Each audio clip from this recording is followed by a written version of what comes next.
Okay. So I know in the community poll I made asking which Dragon Ball video you wanted next, today's topic was not one of them. But after I made that poll, I literally thought about this topic and chose to do this instead. Now don't worry, to all those who wanted the other options, I still plan on doing all those video topics that were listed in that poll. But I really felt like this one was quite a bit more interesting, especially since this idea has been a topic of discussion for a long time now, with people even going so far as to say that Toriyama himself had kicked around this idea of Piccolo being the one to become Majin instead of Vegeta. And even though that theory has been debunked, it's still an interesting topic for discussion, hence today's video. But real quick before we get started, if y'all haven't yet, please subscribe to the channel, and if you like today's content, be sure to leave a like and comment below what you think. I can't tell y'all how much I appreciate the support y'all keep giving, and I hope y'all continue to do so as I attempt to branch out to cover different topics. Y'all are the best subscribers, don't ever forget that. With all that said, let's get into it. So for clarity, this is going to be a hypothetical verse battle and what if, and I want to emphasize the hypothetical in that, as I know that Majin Piccolo would likely not happen canonically, because even by post-Raditz fight, the hatred and evil in Piccolo's heart was greatly diminishing. Adding on top of that the influence of both Kami and Nail, and it's highly unlikely that Babidi would be able to place Piccolo under his control. But let's just say for the sake of conversation, and well, this video, that Piccolo was susceptible to being taken over by Babidi and became Majin Piccolo. And when it comes to the versions of Gohan that we're going to be using, it'll be older teen Gohan at the start of the Buu Saga. So pretty much the same Gohan that fought Deborah in the early parts of the Buu arc. Now, the first thing to cover is strength and power of each character. Let's start with Gohan, who's a bit easier to gauge. So it's pretty much blatantly stated and shown that Gohan is weaker than what he was during his fight with Cell during the Cell games. I actually used to be of the opinion that Gohan, while still being weaker, wasn't that much weaker than Teen Gohan. And to be fair, he still might not be, but looking back at the manga and rewatching the anime, it actually starts to seem like that might not be the case. So there are three statements that can be used to pretty much prove this. And yes, they all come from the same person, but they have different translations. During the scene when Gohan powers up for Kibito during the World Martial Arts Tournament, Gohan jumps straight to Super Saiyan 2. Right after, even though Kibito and Shin are surprised at his power, Vegeta immediately has a different opinion. In the original dub, Vegeta says Gohan had a lot more power when he fought Cell. In the Kai dub, Vegeta says pathetic, barely a fraction of the strength he used to take on Cell. And in the manga, Vegeta says he's not even close to the level that he was when he fought Cell. If this is true, especially the manga's translation, I'm not exactly sure where that puts Gohan in terms of overall power, but I think it's safe to say he's at least somewhere in between his Super Saiyan 1 Teen Gohan and Super Saiyan 2 Teen Gohan. Which in itself, I guess, isn't too bad, because that would still be on the same level as Super Saiyan 1 Goku in the Cell games, if not a little bit stronger. When it comes to his fighting technique and instinct, it's not so much stated as it's more shown, more specifically through his fight with Deborah. He just doesn't perform as well as he did against Cell. And in the Kai dub, Goku and Vegeta do actually comment on Gohan's fighting style. Goku states that Gohan's moves are way too obvious, and Vegeta even goes so far as to say that it's if Gohan's never fought in a day in his life. Now, granted, that's probably due to Vegeta just being frustrated with Gohan's performance, but I still thought it was worth mentioning. And since Deborah is more or less on the same level as Super Perfect Cell, assuming that's the version Goku is referring to when he talks to Supreme Kai, then the fact that Gohan couldn't even beat him is a pretty clear sign that he's weaker. Now, to be fair, after actually seeing Deborah fight, Goku does remark that Deborah is a bit tougher than he thought, to which even Vegeta slightly agrees, but also says it shouldn't be something that Gohan can't handle. All this is to say is that older Teen Gohan is weaker than Super Saiyan 2 Teen Gohan that fought Cell, which I know to most DBZ fans should have been obvious, but again, I used to be of the opinion that Gohan wasn't that much weaker than his Cell Saga counterpart, but given the statements about both his power and fighting style, it does seem to be the case. Now, talking about how strong Piccolo is a bit trickier since it's not as blatant. So let's start off with how he was at the end of the Cell Saga. So after Piccolo reunites with Kami, he is stated and shown to be stronger than Goku, Trunks, and Vegeta. Then, after all three of them and Gohan go into the Hyperbolic Time Chamber, they become stronger than Piccolo. Then, after Piccolo absorbs Android 18 and becomes Perfect Cell, Piccolo decides to go into the chamber as well to spend a whole year in there. Once he gets out, he again surpasses Vegeta and Trunks, but when they go to have their respective second turns in the chamber, they again surpass Piccolo. Now, something interesting to note, when Piccolo comes out of the chamber, Trunks is actually very shocked. This specific scene only happens in the anime, But when Piccolo emerges from the time chamber, Trunks looks at him and feels his power and says, whoa, Piccolo's power has gone way up. Now, while you could chalk this up to Trunks just being a nice guy, I also think he's one of the more genuine and earnest characters, and the fact that he said this in his own mind, I think speaks more to his actual shock. If he had said this to Piccolo directly, then maybe you could make an argument that he was just trying to be polite and hype up Piccolo or something. But the fact that he said it in his mind speaks more. And this is a Trunks who fought Perfect Cell and is still taken back by how strong Piccolo's powers got. Now, granted, like, Trunks didn't actually fight Cell at full power, but still. And obviously, I'm not saying that Piccolo is on the same level as Perfect Cell here, because that'd be ridiculous, especially since it's flat out stated by Goku himself in the next chapter. Goku comes back to the lookout and immediately notices Piccolo is a lot stronger. Piccolo then says, you know, cut the crap, like, I'm stronger, but you still don't think I can beat Cell. To which Goku says, nope, don't stand a chance. Now, something that's interesting to note is, again, Trunks' reaction. There are a couple ways of interpreting it. The manga and the anime, Trunks is surprised that Goku's saying this, which could mean that he's surprised that it's crazy that even with Piccolo's power being as high as it is, Goku's still confident that Piccolo can't beat Cell. Or the other way of interpreting it is that he might just be surprised at Goku's bluntness. I mean, both make sense, really. Now, there's a couple of ways of seeing how relative Piccolo was to Trunks and Vegeta during the Cell games. The first thing to note is that in the anime, when Vegeta comes out of the time chamber the second time, Piccolo senses his power and says, not bad, Vegeta, but it's not enough. Now, I think it's more of Piccolo's reaction more than what he says. Because earlier when Vegeta fights Semi-Perfect Cell, Piccolo is very shocked at Vegeta's power, but here he doesn't have the same reaction, which doesn't necessarily mean anything, but it could imply that Piccolo doesn't think Vegeta's strength is that far above his, which kind of does make sense when you think about it, as Goku states to Vegeta that going into the hyperbolic time chamber again, right after you just push your body to his limits, won't do you much good. So even though Vegeta obviously did get stronger, it's implied that he might have gotten more out of his second time in the chamber had he taken more time to rest. Whereas Piccolo might have actually taken this advice and applied it as he spends the rest of the days before the tournament in meditation, which, you know, is still a form of training, but in a different way. Now, there's another statement that may or may not be relevant to this, but I think it's worth noting. After Goku gives up his fight against Cell and says he's going to pick someone else to take over, Cell believes there's simply nobody among the Z-Fighters who he can think Goku could be referring to. The anime and the manga says this differently, so take it for what it is. But in the manga, Cell says, sure, Trunks and Vegeta have gotten a bit stronger, but they're still no match for me. Which means, of course, that Piccolo is not mentioned at all. But in the anime, Cell says, which one of these fighters did you have in mind, Goku? Who? Trunks? Piccolo? Vegeta? In the Kai dub, he pretty much says the same thing, just in case you wanted to know. So this could be looked at as Cell thinks Piccolo might be one of the fighters that Goku could be referring to. Now, when it comes to feats, the best way to see how relevant Piccolo is to the rest of the Saiyans is the fight with the Cell Juniors and Piccolo's performance against them, or lack thereof when it comes to the manga, which is where I'll start off at. In the manga, everyone is seen fighting and getting beaten pretty handily by the Cell Juniors, including Goku, which is of course due to him not having been at full strength because he's still worn out from his fight with Cell prior. But both Vegeta and Trunks are fighting them and are getting beaten, same with everyone else, except for Piccolo. Piccolo's fight with any of the Cell Juniors is completely off panel in the manga. The only reference we have of how well he did is in the chapter cover when Gohan explodes into Super Saiyan 2. Every one of the Z-Fighters is shown on the ground from the fight, including Goku. The only ones that are still standing are Trunks, Vegeta, and of course, Piccolo, implying that even though his performance wasn't shown on panel, he was still fighting relative enough to Trunks and Vegeta to combat the Cell Juniors. Which would make sense because in the anime, Piccolo absolutely puts in work.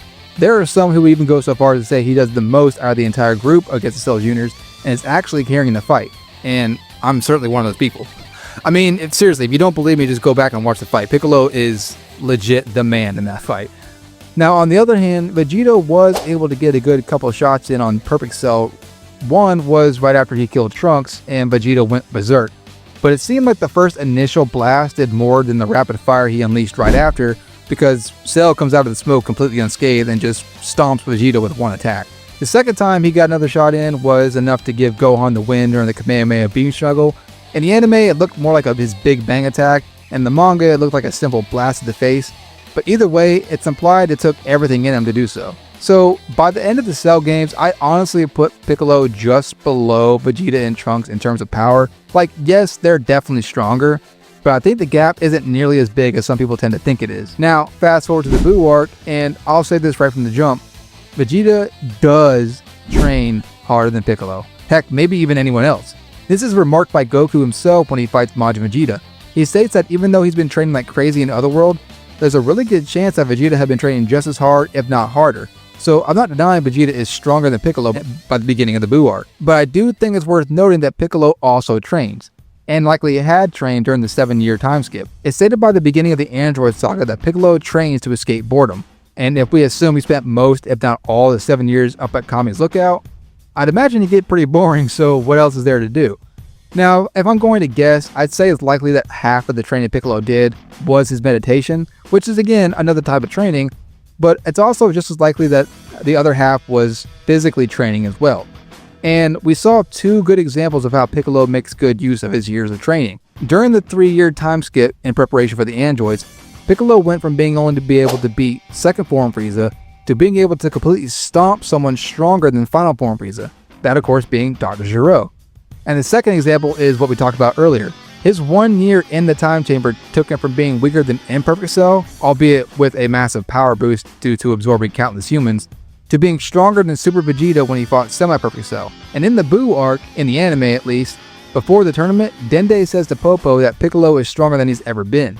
This is of course being stronger than he was in the Cell games. So with all this, it's possible to put Piccolo on the same level as Super Saiyan Goku in the Cell games at worst, and at best, around base Goku to Super Saiyan Goku in the beginning of the Buu Saga. Something else to possibly consider is Piccolo is pretty upfront about his strength and abilities, and the fact that he thought he'd do well enough against the Saiyans in the tournament could say something, as I'm sure Piccolo is aware that Goku and Vegeta in particular still train on the regular. Though you could make the argument that he also might have been operating on the assumption that every one of them would be fighting in base and not Super Saiyan, but if that is the case, then it would at least help the argument of putting him relative to base Goku and Vegeta. I think a decent example of this is picturing how Piccolo might have done against Pui Pui. Like, in my personal opinion, I could see Piccolo doing just as good as base Vegeta did against Pui Pui, especially with his weights off. Now, obviously I'm not saying that Pui Pui is where base Vegeta caps out at, I'm just making a comparison of how the two would likely still deal with his opponent. Similar to how Piccolo thrashed Dr. Gero, and of course it'd be very easy to assume Vegeta would have done just as good, if not better. I won't go into Piccolo's relativity to Shin in this video because I plan on doing a separate video on that topic specifically.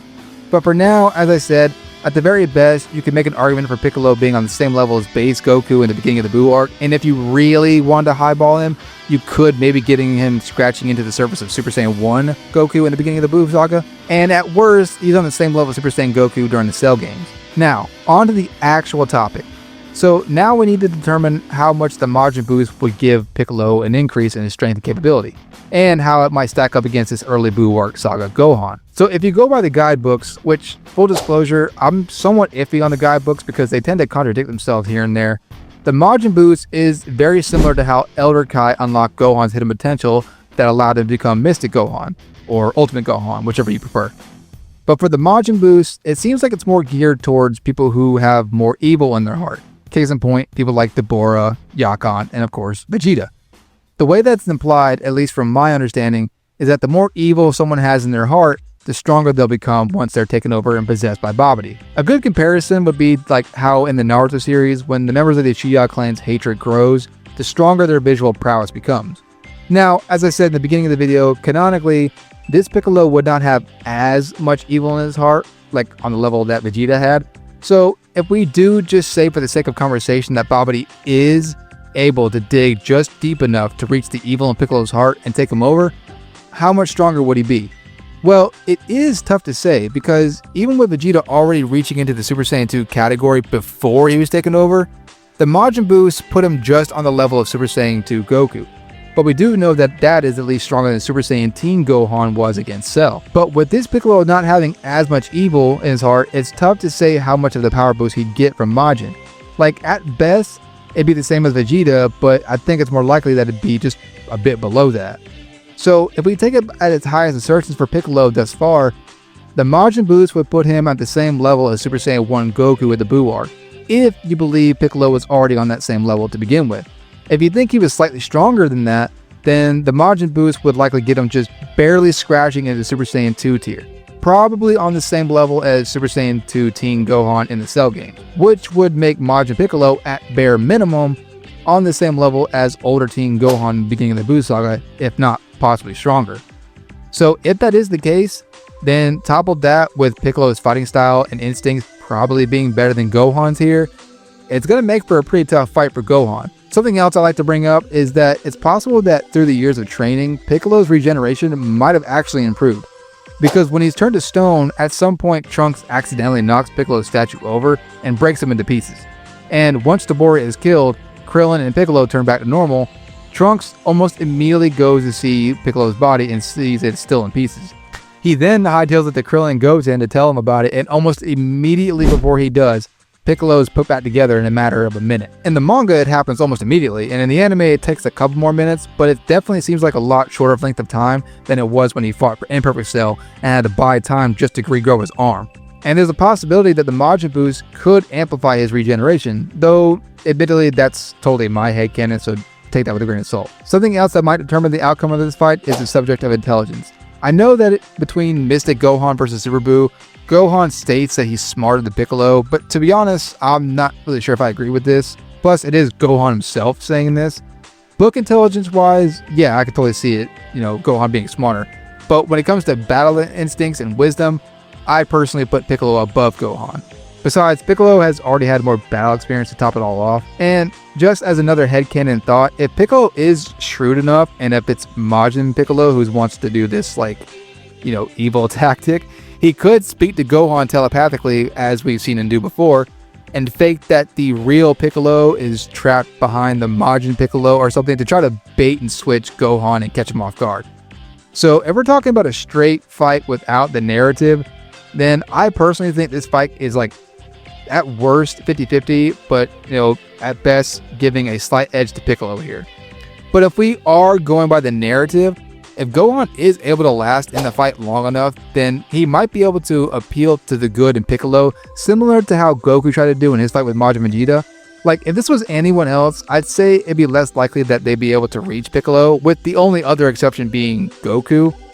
But since this is Gohan of all people, the possibility of him reaching the good in Piccolo's heart is way more likely. I'd say that if we were to not go by the narrative, I'd say Piccolo would take this high dip. But if we were to do this chronologically, then I think Gohan would be able to stall out long enough to turn Piccolo back to the good side, and in doing so, taking the win. It is kind of tough to gauge how strong Majin Piccolo would be, and it is also determining how strong you think regular Piccolo was before this. So there y'all have it. There's the rest of the video. I hope you guys did enjoy. Please like the video if you haven't already. Subscribe to the channel if you haven't already. Leave a comment below what you guys think, and while you're at it, give us some more ideas for DBZ videos, because I'd love to keep doing this in the future. So thank you all for watching. Till my next one, like snow, out.